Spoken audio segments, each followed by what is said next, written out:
So, as you can see by the grim look on my face, I've got a big fat story to tell. So, if you all have seen my quarter two 2024 review, you know that I was gonna go for a camp and for 5 days, and I won't be posting anything. Well, I have returned from that camp a few hours ago, and it was horrifying. I mean, it was fun and all that. Don't get me wrong; it was really fun, but it was horrifying. So I just thought I'd like to talk about it a little bit. All right. So this camp is called OBS, Outward Bound Singapore. Every secondary tree student in Singapore has to face it. Like, I mean, except those with medical conditions, but then most of us have to face it. All right. It's a 5 days, 4 night camp, and it is one of the most grueling camps ever. Yeah, it is painful. All right, it's really painful. Some people cannot take it, but you should be able to. All right.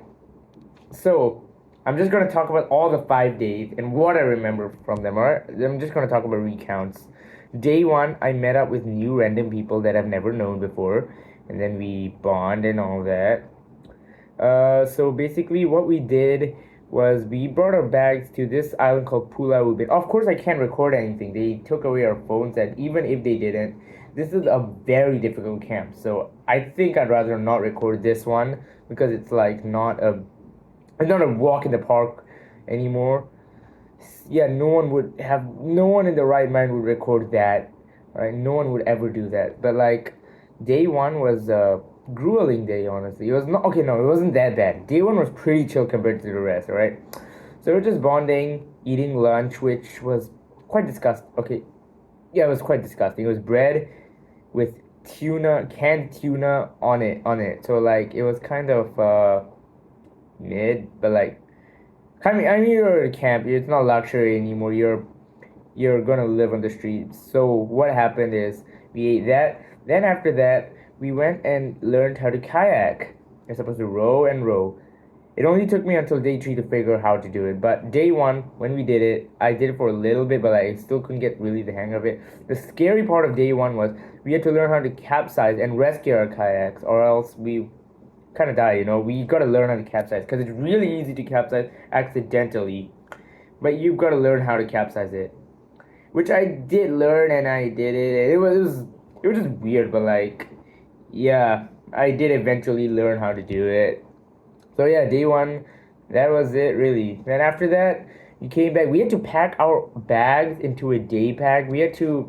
Put we had 14 bags. There's 14 people, right? But the way this worked was 7 bags were for personal stuff, and then 7 bags were for team stuff, like food rations, cooking, tents, and all that stuff was in 7 of the bags. So how do we split 7 bags of personal stuff between 14 people? You may ask.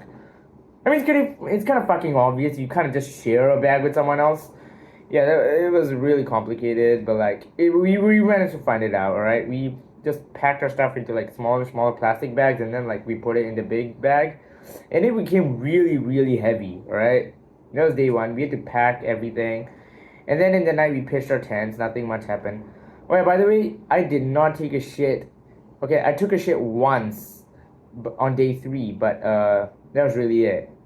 Right, then after that, we showered, and then we pitched a tent, ate dinner, which is a bento box with chicken, rice, and some other stuff. Then we went to sleep. Then this is the start of day two. Day two was a bit more arduous, I'd say. It was a bit more painful. So we started off the day with breakfast, which I don't remember what it was. I don't exactly recall what I ate for breakfast that day. So I'm just gonna skip that part. We did the trust fall, which is scary, which we basically had to like put our arms in this magic position, and I don't know, some magic position our instructor told us, and then we had to fall on a tarp, and our friends would be carrying us. Now honestly, I was not that scared of that part where I had to fall down. I was fine with that. But the part where I was scared was two of my friends were a bit heavier. I'm not gonna say it directly like that, or else I'd probably get bullied. But two of my friends were a bit heavier, and I was more scared of that because, like, if when they land at the top, you will be pulled so hard. You'll be going slingshotting into your onto the person opposite the tarp, and like you could end up kissing. Luckily, that didn't happen, but like, imagine we did. That would be so horrible. All right, then we did high elements. I'm a pussy, so I skipped that one out. I just didn't want to do the high elements. I'm not really scared of heights. The thing is, that one was much more dangerous than normal because it was not like a normal ladder. It was like huge gaps between the ladders. So I did not go on that. It was dangerous. It looked very dangerous. We did learn how to train. We learned the training. We just trained to go on high elements with a ladder, but there was a much smaller ladder that was doable. I did that, but like the bigger ones, I just could not do it. I just simply could not do it. So that's it. Then we had to take our day packs, the bags that we had to share, and like the other 7 with the team. We had to take it to another campsite. All right, which was like a 30 no, not 30. No, that was insane. No, that's not it. It was like a 2 kilometer walk away. It took us like 30 minutes because the entire team was slow. But we got there, then we pitched our tents, and then we cooked dinner, which was rice with mushrooms, mushroom soup, and sardine with tomato soup. It was weird of a combination, but it was great. But day 2, one of my team members had also cooked like a very nice cup, like a very nice Milo. Like it was perfect Milo. It was way better than the Milo my mom gave me. No offense, but that was the best Milo I've ever had, and it makes me think, man, I drink too much coffee. I want to go back to Milo, so I may stop drinking coffee to just go back to Milo. That shit was so good. All right. I've been drinking coffee for 4 years now. I think that's starting to affect me a little bit. You can see what coffee's been doing to me. I'm wearing this. No, I'm just wearing this to like because I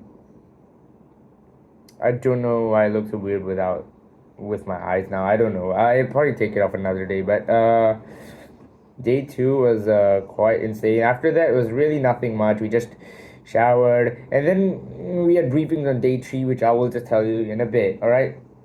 In the bit is now. Day 3 was a kayak expedition. That was the only activity that did nothing else. But my God, was that painful. That was the most painful part of the entire journey. I wish that could end, bro. I could not. Okay, luckily my partner was a really good person. He was like a 1-star kayaker. And 1-star is not a bad. Okay, there's 3 stars and 1-star is already really hard to earn. So like, he taught me how to kayak properly. So, which I did eventually learn. Alright? But here's the funny thing. I kayaked at half strength at the first part. Then when we had lunch, my half strength at that point was full strength. But then when we had lunch, I had an MRE, if you know what that is. It's basically military food rations. Then I got poisoned. Like I literally could not do anything for 15 minutes. I was just like, while my partner was doing all the work. Then after I regurgitated it out or vomited it out for the simpletons who can't understand advanced English, I'm sorry. After I vomited that out, I could suddenly like my inner demon just woke up. I could just paddle like mad, and I could just do it. I went on forever and forever. All right, and yeah, that's where I persevered. I managed to do it. I don't know if it's motivation that we were very close, or like I think it's just that when I took that out of me, and then I took some other food out of me. I think the camp's poisoned the food. I just had double strength. I could just go on for ages, but luckily we did reach after a while, and then over there was a campsite without a shower, so we couldn't shower for an entire day. It was called Jalutong Campsite, if you know what that is. So we couldn't shower. The water is non-potable, so you cannot drink it. The water is brown in color, so I didn't even bother taking a piss or a shit. You know how I wash my hands? I used the 2 water bottles that I had from the previous camp, which had normal water, and washed it with that. And it was disgusting, like that water over there. Alright? But that's not the point, alright? Besides the point, we pitched our tents there. We had dinner, which was that night. It was, I'm pretty sure it's bihun. And bihun is noodles. It's like really, really thin noodles. Bihun with luncheon meat. Oh my God, this video is almost 10 minutes long. That's crazy, man. Bihun with luncheon meat, and that was kind of it, really. Nothing else too much. Bihun, luncheon meat. Okay, then after that, we pitched our tents. Or it was, no, we pitched our tent for them at dinner, but then we pitched our tents, and then suddenly, all of a sudden, the wind decided to be a fucking bastard, a fucking asshole, and knocked half of the tents down. My tent got knocked down, a few others got knocked down, and we were super mad. Then we pitched them back up, they got knocked down again. We pitched them back up, they got knocked down again, and then after we pitched them back up, it looked fine for a while. Then our instructor brought us to this place where like he kind of ended off the day with a note, and he just told us to think about a day. When we came back, our tents were knocked down again, and it was so annoying. At that point, I would just rather sleep on the ground than sleep in a tent anymore. It was so fucking annoying that the tent kept on going down and down and down. And then while we were sleeping, nothing happened to me, but then one of my friend's tents collapsed on them. But they didn't really give a shit anymore at that point, because like, who the fuck cares anymore? The tents, yeah. Okay, then day 4, it was a really painful day as well. Day 4 was the day where we had to trek 10 kilometers, which isn't that big of a deal at first. I do that so much. But the fact that made it hard was that we were carrying 20 kilogram backpacks, the day pack, and they were heavy as hell. They were nerfing me so much. They were nerfing me to the ground. Literally making me bow down to the ground, looking at the ground all the time. My shoulders were in fucking pain. They were screaming at me to stop, but all I could hear was my teammates saying, keep going, keep going, keep going. And then, yeah, it was kind of it. I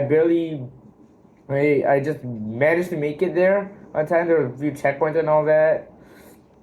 And fun fact, for most of the camp, I barely even touched on food so that I wouldn't have to take a shit at all. Because, oh god, those toilets, I just don't trust those toilets. Although they were not that bad, I could shower in them. I just didn't want to, for some reason. After getting the bag there, it was pretty much chill from the hiking point onwards. That night, which was yesterday night, we had a celebration dinner where we ate fried rice. But this is where my team decided to go a bit berserk, alright? This is where my team decided to do one of the most stupid things in cooking. They fried the rice and they put the egg in the same pan, which kind of made it very mushy. Okay, if anyone from the team is seeing this, no offense, but like, that's not how you do it. That's just not how you do it. I mean, I have no problems with it. I would still eat it. Food is food, alright? Game is game, but that's just not how you do it, right? You just don't cook it like that. You're supposed to cook it. And plus, if you're going to tell me I should have cooked instead, I would be happy to cook, but y'all just shoot me away to pitch a tent instead. But, yeah. But where I did do something was, after the cooking, I was tasked to wash a wok. And I heard woks are impossible to wash, like all the charred bits. But guess what? Me, NewCoolBoy92, made it possible to wash a fucking wok. I did it. I washed a wok. And then first try, it was accepted. I managed to do it. I spent a good 20 minutes just cursing like, fuck you kayaking, fuck you trekking. And then I said, I love my instructor. I love everyone. I love everyone, but I hate this place. And then I got all that rage into that wok, scrubbed it with that metal part, like it was my life. Alright, like no tomorrow. And then it was accepted. And then after that, we showered. Oh yeah, I forgot. Did I tell you that on day 3 we didn't shower at all in the end? Because, well, no shower. But anyways, we showered after that. Then after that, we could just go to sleep. Finally. And then the last day, which is today, we woke up. We did some final breakfast. Then we did some final talking with our instructor, with the team. And then we took some photos and all that. It was great and all that. But then after that, we left. We had to leave. We had to say each other goodbye. It was a painful moment for everyone. But hey, goodbye's gonna come one day, right? So 5 days of that endeavor. Yeah, I don't know if I'll be able to survive another one. I love my team so much, but I just hate the place. I hate that place. I hate Pulau Ubin. I will never visit that place again. No, I'll visit it again, but like I will never visit OBS again. Alright, I am done. Alright, thank you guys for listening. This is a really long video about a story that I usually don't do story videos. So like, yeah, I'm doing them now, I guess, because I have nothing better to do since I quit meme review. Thank you guys for watching this video. I will see you in the next one, which could be a while from now. Alright.